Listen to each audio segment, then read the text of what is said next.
Lawmakers right here in California want your kids vaccinated against COVID-19 or they can't take part in in-person learning. A new bill introduced today would get rid of the personal belief exemption for the COVID-19 vaccine for kids. Political reporter Morgan Rynor joins us now. She spoke to people on both sides of the issue. But first, Morgan, how is this different than what the governor has already mandated? Good question, Carlo. The governor already mandated vaccines for school kids once there's FDA approval. So why introduce this bill is the big question.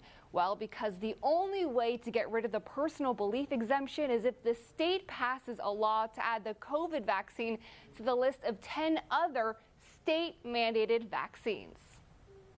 Senator Dr. Richard Pan said his goal is to create certainty that kids will be safe at school. Families across the state and country have faced disruption, anxiety, and trauma from this pandemic for now almost 2 years. Confidence and certainty are things we all long for, and yet that certainty repeatedly seems to be out of reach. He knows this bill will come with opposition. There's oftentimes people trying to say that children aren't affected by the virus. We know that's not true. Children can get very sick. Some have unfortunately even died from this virus. We don't know about long COVID in children as well. Opposition from those like Republican Assemblymember James Gallagher, who points out that just last week, Dr. Pan introduced a bill to allow kids 12 and up to get vaccinated without parental permission.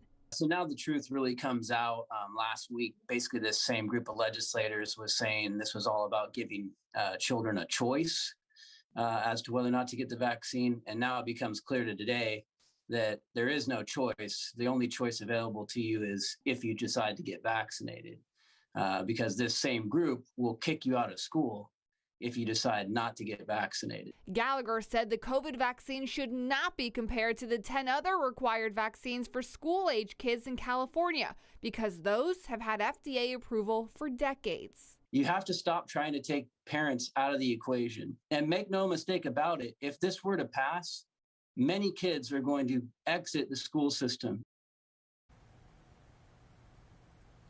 If this bill is passed, it will go into effect January 1st, 2023. Now, something that Gallagher and others have pointed out, since Newsom first announced his version of a vaccine mandate over 3 months ago, only one other state has followed suit, Louisiana.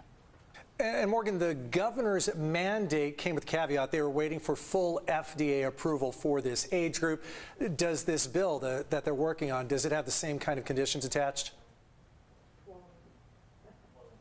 Actually, no, it doesn't mention FDA approval at all. So Dr. Pan mentioned today that the bill might need to be revised if the FDA doesn't give approval before 2023.